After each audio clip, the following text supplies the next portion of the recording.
Recurrent shoulder dislocation. दोस्तों, मेरे पास दिन की 2 या 3 एमआरआई आती हैं पूरे इंडिया भर से, जहाँ पे लोग मुझे पूछते हैं कि शोल्डर डिसलोकेशन हमारा बार-बार हो रहा है, ये सर हमारी एमआरआई रिपोर्ट है और आगे क्या करना चाहिए? हमें ऑपरेशन करना चाहिए और अगर या नहीं करना चाहिए? सेकंड होता है कि क्वेश्चन कि ऑपरेशन अगर करना चाहिए तो कौन-सा करना चाहिए? दूरबीन से करना चाहिए या कि ओपन ऑपरेशन कराना चाहिए? तो मैं आशा करता हूँ कि मैं इस वीडियो के माध्यम से आपको सबको समझा पाऊँ कि हमको कब ऑपरेशन की दरकार पड़ती है, कब नहीं पड़ती है और कौन-सा ऑपरेशन आपके लिए बेटर होता है।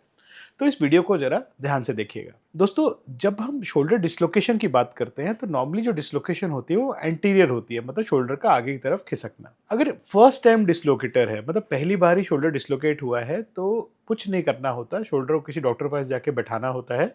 जब वो बैठ जाए तो धीरे-धीरे फिजियोथेरेपी स्टार्ट करके वो शोल्डर नॉर्मल हो जाता है। बट प्रॉब्लम तब आती है जब ये शोल्डर बार-बार निकलने लग जाए। अब कुछ लोगों के अंदर ये जो निकलना होता है, ये दोनों साइड में होता है, बिना इंजरी के होता है और उसका रीज़न होता है वीक लिगामेंट्स या कि लिगामेंट का ढीला हो। ऐसे केसेस के अंदर अगर हम ऑपरेशन कर दें तो कभी रिजल्ट नहीं आता। इसलिए ऐसे केसेस के अंदर कभी भी ऑपरेशन नहीं करना चाहिए। हमको हमेशा ट्राई करना चाहिए पहले फिजियोथेरेपी करने का, फिजियोथेरेपी करके अपने शोल्डर के मसल को टाइट करने का, ताकि वो अपने शोल्डर को पकड़ के रख सके और निकले ना। बहुत लोगों को पोस्टीरियर डिसलोकेशन होता है जब उनको सीज़र या कि जब उनको दौरा आता है। तो अगर आपको सीज़र की वजह से शोल्डर डिसलोकेशन हो रहा है तो सीज़र की मेडिकेशन को ठीक से लीजिए, उसकी डोज़ेज़ इस तरह ऑल्टर करिए कि सीज़र कम हो जाए। कि सीज़र की वजह से जो डिसलोकेशन होता है उसको ठीक करना बहुत मुश्किल होता है। ये तो होगी अनकॉमन चीज़ें। अब आती है कॉमन चीज़ें। सबसे कॉमनली जो हम देखते हैं जो एंटीरियर शोल्डर डिसलोकेशन, जिसमें आप अगर अपनी एमआरआई देखेंगे तो उसमें लिखा होता है बैंकार्ड टियर, हिल सैक्स लीजन। इसका मतलब क्या होता है मैं अब समझाता हूँ। दोस्तों, हमारा जो शोल्डर जॉइंट होता है एक बॉल होता है जो कि सॉकेट के अंदर गोल गोल घूमता है। बिकॉज ये सॉकेट बहुत छोटा होता है और बॉल बहुत बड़ा होता है, उसको पकड़ के रखने के लिए विभिन्न प्रकार के टिश्यू होते हैं। उसके अंदर जो सबसे इंपॉर्टेंट टिश्यू या कि पर्दा होता है उसे ग्लेनॉइड लैब्रम या कि शोल्डर का पर्दा बोला जाता है। जब वो पर्दा आगे की तरफ से फट जाता है तो आपका शोल्डर को आगे को रोकने के लिए कोई चीज नहीं रहती है। ऐसी कंडीशन के अंदर जब भी आप शोल्डर को ऊपर की तरफ ऐसे घुमाएंगे या जोर से कोई चीज फेंकने की कोशिश करेंगे तो आपको लगेगा कि ये शोल्डर निकल जाता है।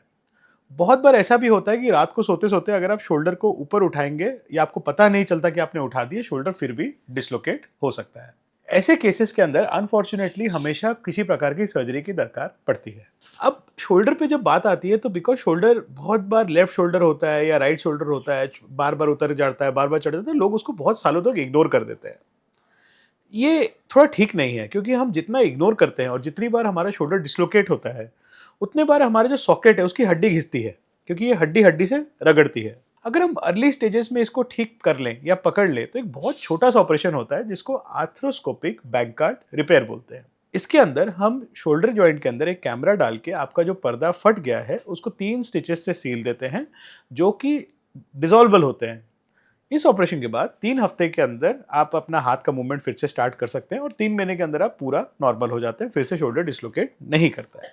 बात आती है जब हम इसको इग्नोर कर देते हैं डर की वजह से। अब आर्थ्रोस्कोपिक दूरबीन वाला जो ऑपरेशन होता है उसके अंदर सिर्फ 2 स्टिच लगते हैं, एक शोल्डर के पीछे एक आगे, जो कि 10 दिन में निकाल दिए जाते हैं। नॉर्मली ऑपरेशन के अगले दिन ही पेशेंट घर जा सकता है, चल के जा सकता है, कोई रेस्ट करने की दरकार नहीं है, बस 2-3 हफ्ता थोड़ा-सा हाथ को चलाना नहीं होता है, बस इतनी ही ट्रीटमेंट होती है। प्रॉब्लम ये होती है जब पेशेंट बार-बार सालों 5 साल 10 साल तक इसको इग्नोर करे चले और उनका डिस्लोकेशन अब इतना हो रहा है कि उनका जो सॉकेट है वो करीबन 20 से 25% ज़्यादा घिस गया। यहाँ पे आती है थोड़ी-सी प्रॉब्लम, क्योंकि अब जो है ये नॉर्मल जो कैमरा ऑपरेशन काम नहीं भी कर सकता है, क्योंकि अब आपका सॉकेट की जो हड्डी है वही छोटी हो गई है। इन केसेस में हमें एक ऑपरेशन करना पड़ता है जिसको हम लेटार्जेट प्रोसीजर बोलते हैं। लेटार्जेट प्रोसीजर का मतलब होता है कि आपकी जो हड्डी छोटी हो गई है उसकी जगह में नई हड्डी, जो कि शोल्डर के ऊपर की हड्डी होती है, जिसे कोराकॉइड प्रोसेस कहा जाता है, उसको निकाल के आपके सॉकेट के अंदर हम वापस से फिट कर देते हैं कुछ स्क्रूज से।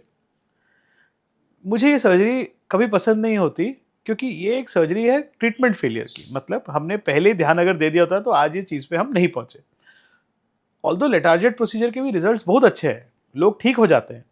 बट हमने क्या किया, एक जो सर्जरी जो दूरबीन से हो सकती थी अर्ली स्टेज में, जिसकी रिकवरी बहुत जल्दी हो जाती है, उसको हमने एक थोड़ी सी बड़ी सर्जरी में कन्वर्ट कर दिया, खाली अपने डर की वजह से।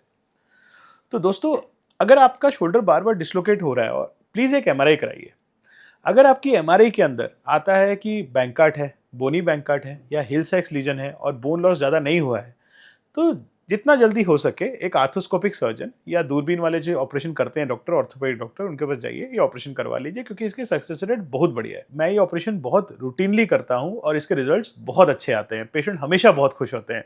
बहुत सारे पेशेंट वापस से बैडमिंटन खेलना, बॉल फेंकना, क्रिकेट खेलना वापस चल जाते हैं और अपना काम नॉर्मली कर पाते हैं। अगर इसके बाद भी अगर आपको कोई डाउट रहता है तो नीचे कमेंट सेक्शन के अंदर अपनी एमआरआई लिख दीजिए या जो नंबर दिया है उस पे मैसेज कर दीजिए, हम उसको रिप्लाई करने की कोशिश करेंगे। नमस्ते।